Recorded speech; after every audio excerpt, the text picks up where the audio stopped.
Трябваше да минат много години, за мен говоря, родителите бяха наясно, но за мен да разбера цялата история по нашето спасяване. Само благодарение на голямата толерантност на българския народ. Като се започне от занаятчийството и се стигне до интелигенцията и духовенството, подчертавам. Също така голям дял има и Димитър Пешев, който е бил заместник-председател на 25-то Народно събрание. Самия Пешев е инициатор за разработва, предлага, гласува Закона за защита на нациите. Той е един от авторите. Обаче, осъзнавайки в близката година, осъзнавайки какво е направил, той вече заема точно противоположна позиция. Започва борба за нашето спасяване. И то борба, когато около себе си има една вихруша, която достатъчно ни ненавиждаше и достатъчно желаеше да бъдем ликвидирани. И може би това го прави още по-силен. Защото лесно е да се сбърка, трудно е да признаеш вината си и да се опиташ да я оправиш.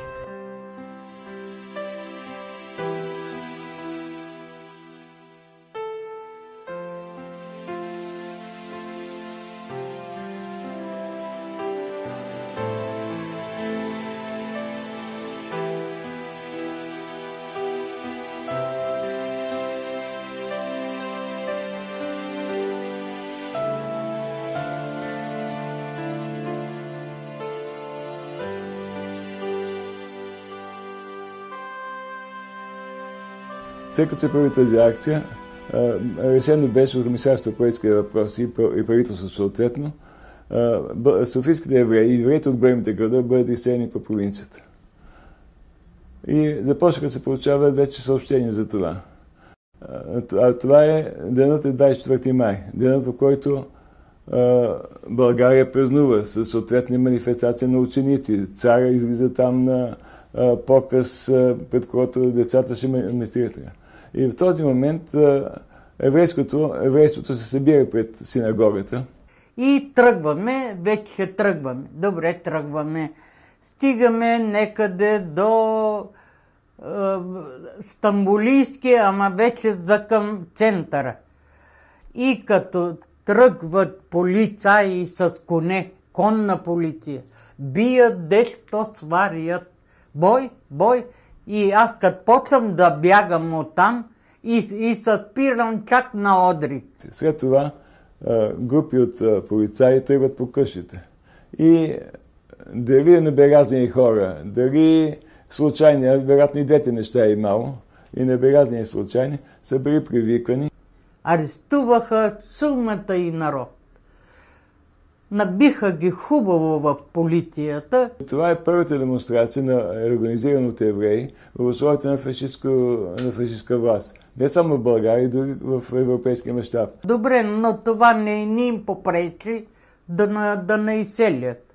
След няколко дена след той почнахме да получаваме писмата в срок от 3 дни с 30 кг багаж на гарата. Извадихме навънка пернишки, печки, не знам, да бе покъснена. Добре, но кой да ги купи? Когато пред всяка къща има пазар, слаб бит пазар. Каквото продадохме. И след 2 дена всеки си вземал бокчата и наизселих. Русе имаше голямо еврейско училище. В това еврейско училище бяха събрани над 3000 евреи, които бяха дошли от София. И селиха ни в Шумен. Първата работа в Шумен беше да си намерим квартира.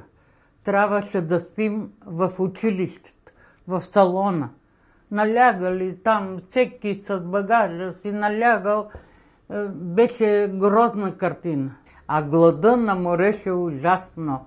Лятно време намирахме какво да работим. Зимата какво да работим.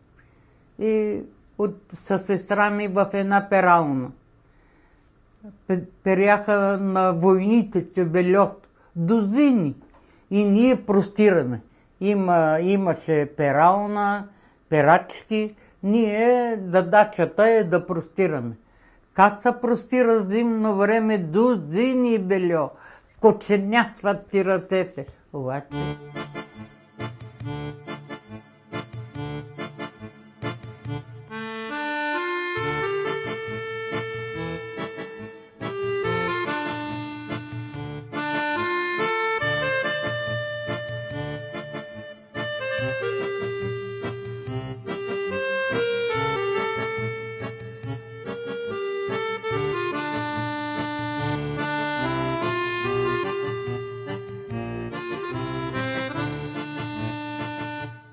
Толкова много истории чухме по време на пътуването си. Историите на баби и дядовци, които преди повече от 60 години са били наши връстници, но са изпитали мъки, страдания и гонения, които чак сега, след това пътуване с България и във времето, стават за нас по-близки и разбираеми. След края на войната, българските евреи като че ли най-после могат да въздъхнат спокойно и да се опитат да забравят преживяното. Защо не заминахте за Израел след 1948 година? Това е един доста труден въпрос.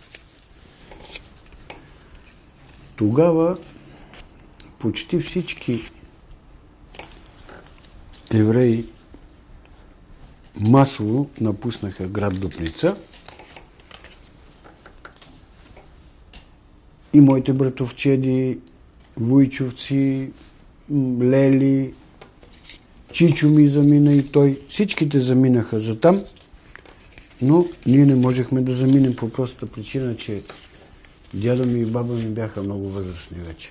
Още страхът не беше отминал от цялата еврейска маса тук в Русия.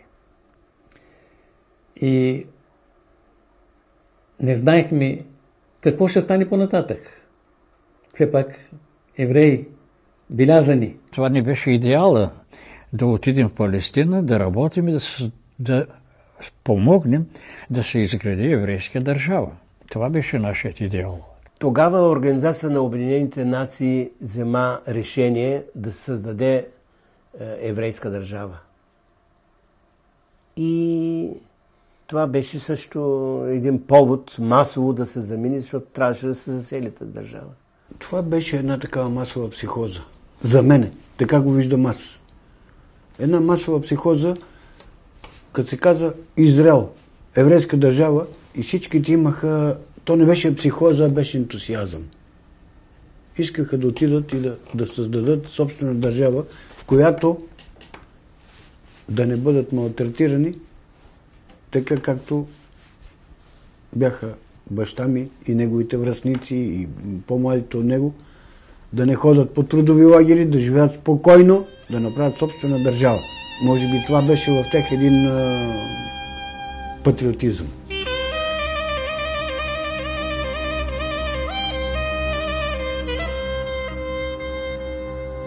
Край на краищата ние останахме живи. Разбира се, трябва да бъдем признателни на тези, които ни спасиха. Но най-много трябва да бъдем признателни на тези, които ни помагаха да оцеляваме. И аз се разделям спасението от оцеляване. Дълги години ние оцелявахме. Ние нямахме купони, нямахме дрехи, нямахме храна. На нас ни даваха друг цвет лични карти, розови. Ние бехме отречени от закона. И те ни помагаха да оцеляваме. Това е период, не е моментно. И спасението е накрая. Оживяхме, ето ни. Премо другите европейски евреи ние сме като миропомазани. Така го чувствам аз, след като останахме живи. И когато на Пасхата разказваме историята как евреите бяха спасени от Египет, ние казваме на нашите деца: спасението на българските евреи за нас е е второ спасение, както бяха спасени нашите прадеди от Египет. Трябва да се проникне в истината, в дълбоката истина. И затова, ако имам оправдание, че го разказвам, това е с надеждата, че вие ще проникнете истински в това, което ние сме преживяли. А не формално, не плакатно. Най-малкото искам като плакат да прозвучи. Ние бяхме, а вие какво сте? Не. В никакъв случай. Като проникнете в нашия живот, ще видите нещо, което ще ви хареса. И вие ще го продължите. Ande estás mi amor, te quería llorar por esta grande dolor que no la puedo soportar. La quería llorar, mas no tengo más lágrimas. La quería yo tanto, mas se fue para nunca tornar. La quería más que mi vida, más que mi alma la amaba yo. Ma una noche en el grande frío, ella en otro se enamoró.